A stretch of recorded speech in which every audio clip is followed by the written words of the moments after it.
Welcome to our 5 on 5. Please be joined by John Mitchell, former chief economist for U.S. Bank. John, thanks for coming in. My pleasure. Good to see you again. All right, let's start with where do you see the state and local local governments funding moving into the 2012-2013? Well, I mean, the state and local sector has been a drag on the national economy. You see it almost across the board. State and local government employment has been declining, while private sector employment has been rising, with the net being an increase. Mm-hmm. I don't think the problems are not gone for state and local governments. I mean, the assumptions that were made about what revenues are going to be, that kind of stuff, they're not there. Okay. And so you're seeing lots of adjustments in terms of size, numbers of people, maybe changes in employment terms. That's not over, but I suspect as we move through 2012, things will start to get better. You look at the national data, and state revenues are now up above year-over-year levels. They're still below where they were several years ago, but the direction is up. And I think, with the rebound in consumer spending, you'll see revenues. You'll see revenues start to look better, and I think some of those problems will diminish. Mm-hmm. Yeah, consumers are reducing their debt load, and it seems they're slowing spending, though not based on what we saw at the end of last year. Is that right? Yeah, well, consumer spending's been rising, but not as rapidly as we had seen before. And it's interesting that we've started to see in the last couple of months on the consumer credit side, although total debt has declined in the Federal Reserve data through the third quarter, a lot of that's been on the mortgage side. Consumers' credit has started. The consumer credit aspect of it has started to move up, and car sales have been very strong, and I suspect that's a part of that. So the deleveraging process, it's slowing down, and that bodes well for consumer spending over time, assuming we get continued increases in employment and income.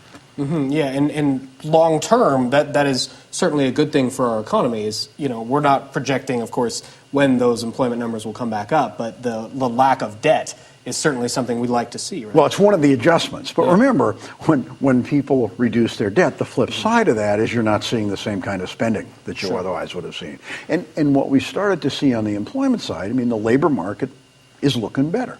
You saw the national numbers in the last release showed a net increase of 200,000 jobs, with declines in the government sector, increases in the private sector, which is the pattern that you saw last year. Initial unemployment claims are below that all-important 400,000 level. So, you can be cautiously optimistic about what's going on in the labor market. Excellent. All right, we're going to take a quick break. We'll have much more with John in just a moment. Stay with us. Welcome back to our 5 on 5. We're here with John Mitchell, former chief economist for U.S. Bank. Let's talk about inflation and interest rates and your long, short-term projections for those. Well, from an inflation standpoint, 2011 was way worse than had originally been anticipated. What you had happen, you had a number of commodity shocks, the run-up in energy prices, food prices. The Japanese earthquake impacted car prices and availability. So you had some sort of external kind of shocks that impacted the price level. Wage growth rates were still relatively low. And so inflationary pressures have started to diminish. The headline number a few months ago was 3.9%. The November number was 3.4%. The Federal Reserve thinks those numbers are going lower in 2012. Some of the pressure will presumably come off on the commodity side. So I'm cautiously optimistic on the inflation front that you'll see that number move down. And you mentioned mortgage rates. I wanted to ask you that. The housing slump, is that something that will continue through this year? Well, the news on the housing numbers, it started to get a little better. We've seen dramatic declines in housing since the peak in 2005, 2006. Nationally, house prices are down by about a third if you use the Case-Shiller numbers. And you've seen very dramatic declines in Southern Oregon. But the way the housing thing is going to end, I think we know how it's going to end. Minimal new construction, and you're seeing that. You're seeing dramatic price declines together with the low interest rates mean affordability is soaring. Okay? Housing affordability has increased dramatically. Resales have increased. You've started to see more activity there. Inventories are being drawn down. There's going to be more renters. Yes. The rate of decline in house prices has diminished. That's shown up a number of places. So I think what you'll see happen, again, building permits have been rising. Good. So housing is starting up, but I think it's going to be a slow process.